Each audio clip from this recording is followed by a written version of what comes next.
Hello, moms of highly sensitive children or children with big feelings who don't know what to do with that. Today, we're going to be diving into parenting as an empath, otherwise known as big feeler, intuitive, or as a highly sensitive person yourself.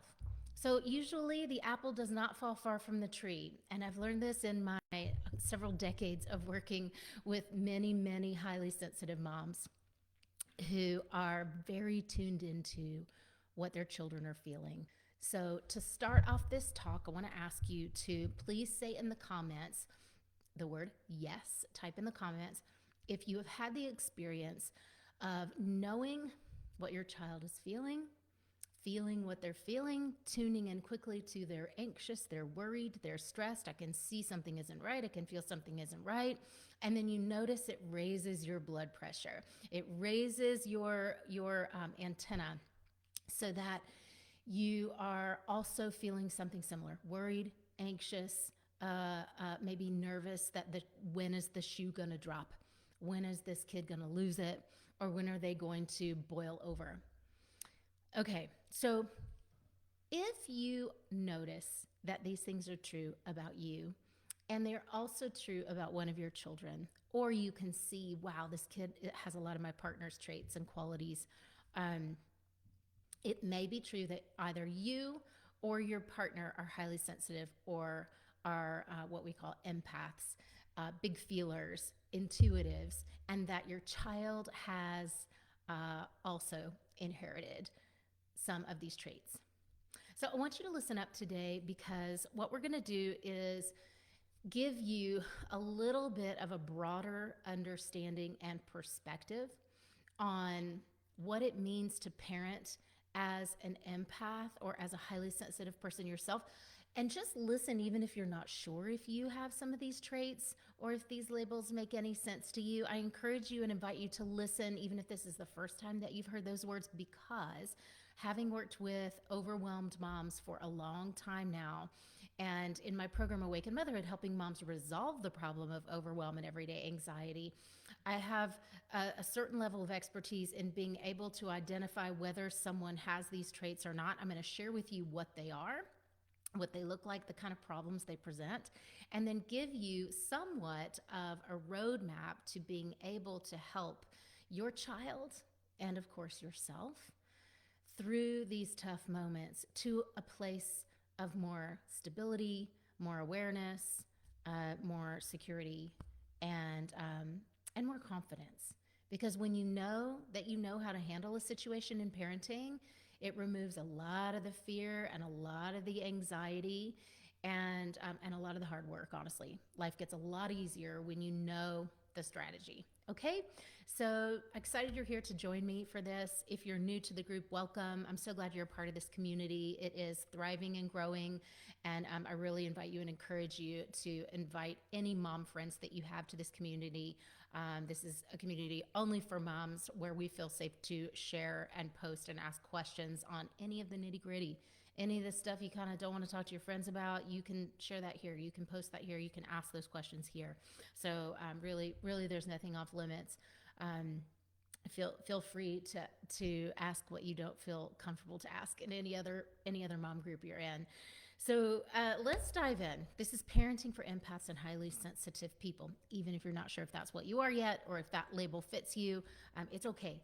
Just pull up a chair, grab a notebook and pen, and we're going to dive in now. So the way that this problem presents itself for many of the moms who I've helped out of overwhelm is that, gosh, I've struggled for so long and I didn't know why.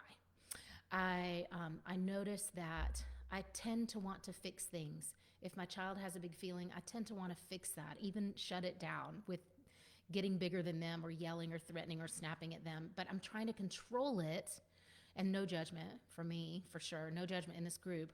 I'm trying to control it because I don't know what else to do with that. And then I feel terrible. I feel so bad about myself.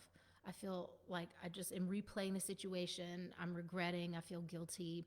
I feel so bad. I want to, and I go to my kids and I want to repair it and make it better. But then tomorrow the same thing happens again.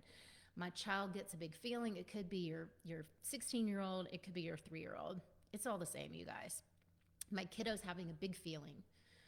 I don't know what to do with that, because what happens is, as an empath or a highly sensitive person, I kind of take that feeling in.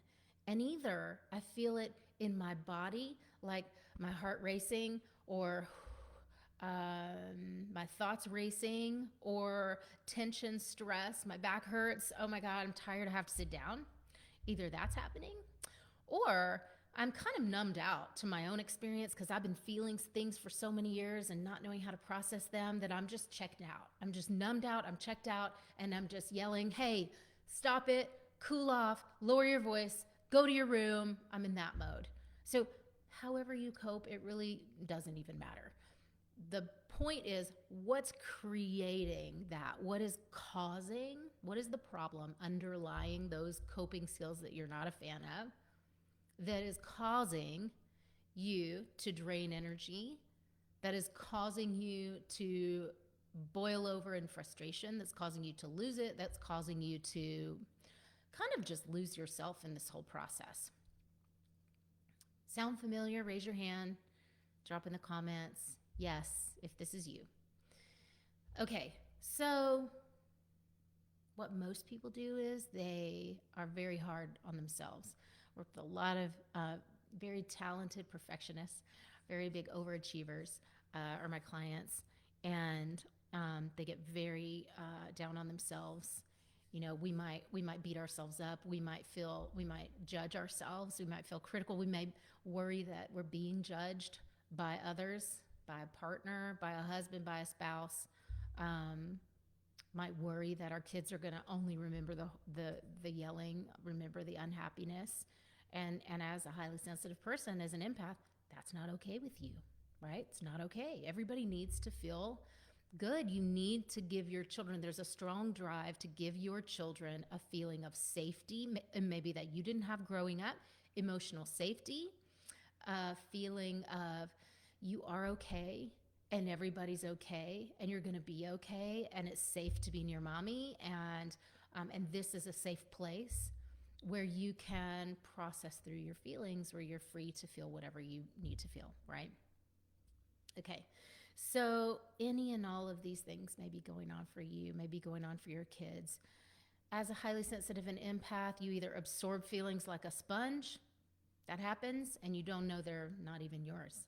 See that a lot with my clients. You don't even know what's yours and what's not yours.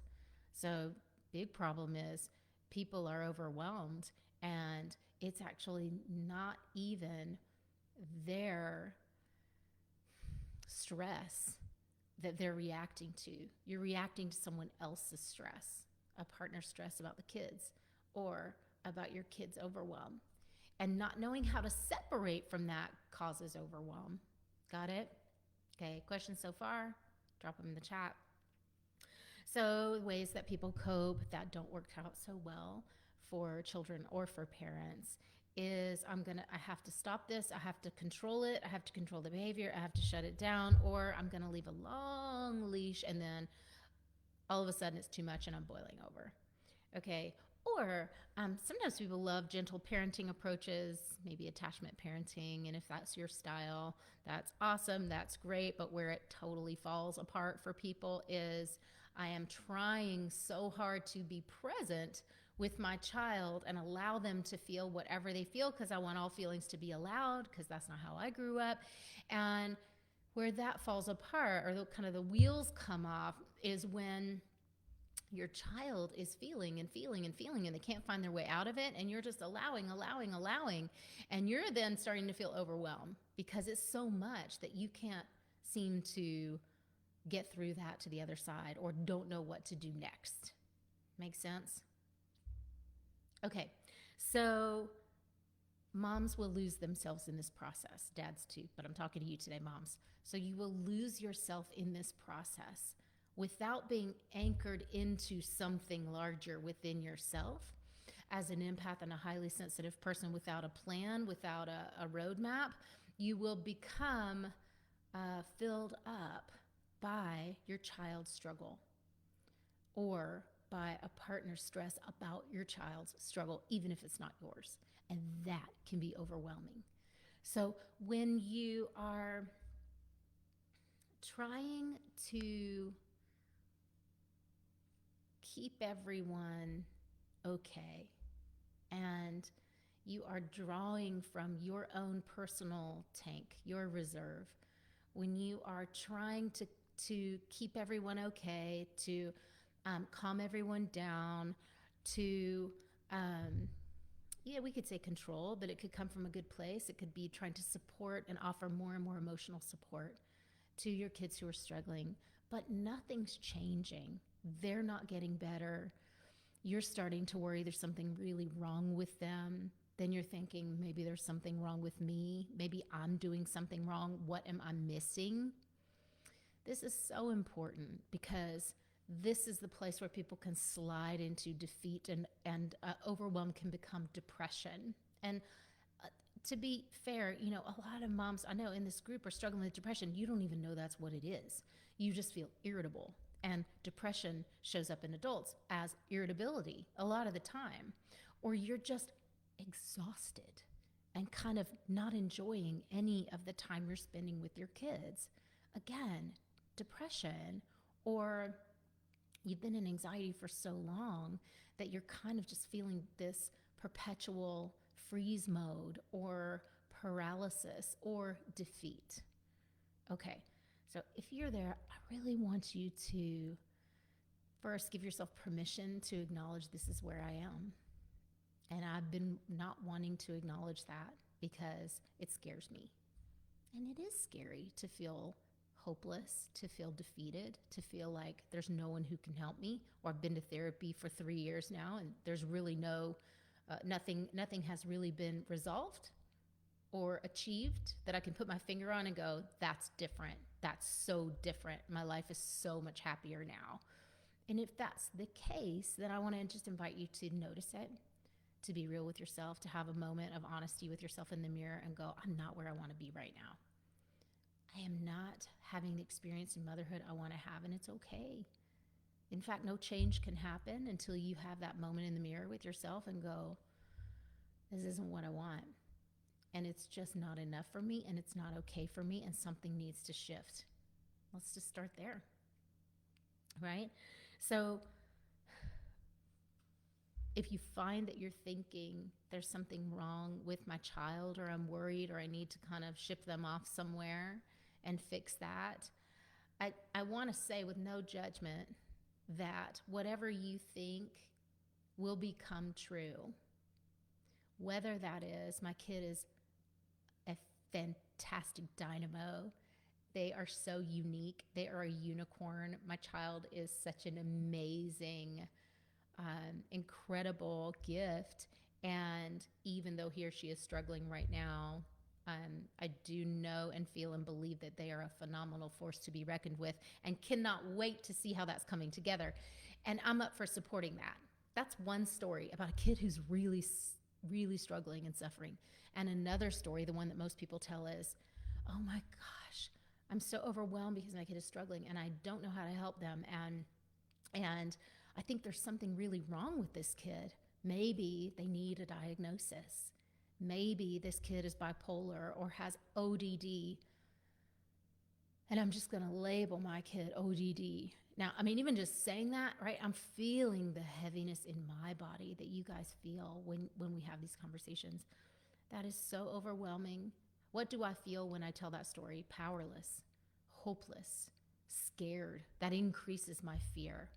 Maybe they need medication, and that will, and I'm not knocking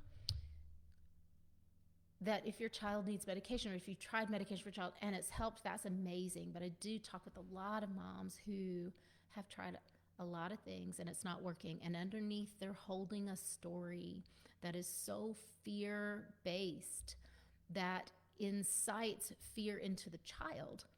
There's something wrong. Even if you subtly think that thought, there's something wrong with this child. Or, oh my God, they're going to turn out like me. Right? Whatever we think is what we flow energy to, and that is what we are attracting. That's what on some level we are giving energy to. That means um, we are in some way writing that story for our life, the story for our child's life. Okay, that's not what you want, right? If you're writing a story and it's not the way you want it to go, then again, take a pause, interrupt, and go, is this really what I want for my child, the way I'm thinking about my kiddo? Or is this really the mom I want to be, the way I'm parenting this child? And if the answer is yes, amazing, and you don't need to listen any further. And if the answer is no, I know that I need it to be different. I need my kiddo to feel supported and loved, and I need to be able to help them become the most successful version of themselves. And I really believe in my soul that that can happen, but I just haven't found the help yet. Um, Part of the answer, you guys, is becoming the expert in knowing yourself how to help your child. And one of the things that I can say works so beautifully and seamlessly and organically in helping moms in my program in Awaken Motherhood is when we build expertise in you, in the mom, for the kid that you have, and you become the mom that they need, who is stable, who is steady, who has emotional safety, who can navigate through tough feelings without losing your anchor. When we get you to that place, then your child calms down. Your child gains confidence in working through tough feelings. Your child begins to write a story for herself or himself about how they're going to succeed because they see mom doing it. They see mom doing it. So the answer is not trying to control or fix the thing outside of you, the human outside of you, or trying to control yourself or put yourself in a box or beat yourself up because you're not being who you want to be. The answer is to, number one, open to this is not what I want, and have the courage to really say that to yourself in the mirror and really go, I want this to change. I want this to shift. And if that is where you are, then first of all, really bravo, because that takes a lot of courage to be able to admit that. And I've had that moment many times on many topics within myself in my life, or I wouldn't be able to be here doing this. I'm sharing with you guys. And then number two is to decide that it's okay that you don't have all the answers right now. It's okay that you don't have the level of expertise to parent your child in a way that has you thriving and your child thriving. At some point, we want to admit where our limitations are. And, if I was needing surgery of any type, or I was needing I broke a bone and I needed that set, I would not be doing that myself. There's no way. I wouldn't even entertain the thought of trying to fix myself in that way. If I have a problem that I don't have the training, the education, the 2 decades of expertise, the experience to perform that that solution or that resolution of that problem for myself, then I need to look outside of myself. And here's the catch: as an empath and highly sensitive person, you probably have experienced that immense, overwhelming feeling that you're so smart about your emotions, you should be able to figure this out yourself. And having helped a lot of therapists, a lot of coaches, a lot of really bright, intelligent people with high EQ, I will attest to the fact that there is no way we can see in ourselves what we're missing. There just is no way. You really do. In order to resolve a problem like overwhelm in parenting a really tough kiddo, or in developing the kind of emotional resilience that we need as empaths while we parent, it is going to save you the next decade or two of worry and guilt and fear and dragging it out and frustration, to be able to find the roadmap now and learn the strategies and skills that you need. And I will say also that what I do is not right for everybody. This is not a one-size-all approach. This is a very specific solution to a very specific problem. And again, I would not expect you, and you should not expect yourself, to be able to assess, are you ready for that or not? If you're looking for a solution and you don't want to stay stuck anymore and you want to speed up the process for yourself, reach out and get on my calendar. Book a call with me at my calendar link. I will put it around this video for you. There is no way, again, that you could assess whether or not I could help you. So we really need to have a conversation about that. And I'm happy to do that. You can get on the phone with someone from my team or with me, and we can really dive into what's going on for you and assess, is this a right fit for you? And can I help you? And if so, how? And what does that look like? And then we can go on and have that conversation. And if not, I'll refer you to someone else or something else if that's not me. But either way, you will know what your next steps are after that phone call. Okay, it's a free 45-minute to 1 hour clarity call to give you a gift of so much knowledge and insight about how to move forward from wherever you're stuck in. Don't hesitate to reach out. That call booking link is www.honorjanetsky.com/call. I'm so glad that you joined me today. Please drop your questions for me under this talk and let me know what you want to hear more about. I'm excited to support you. All right, until next time.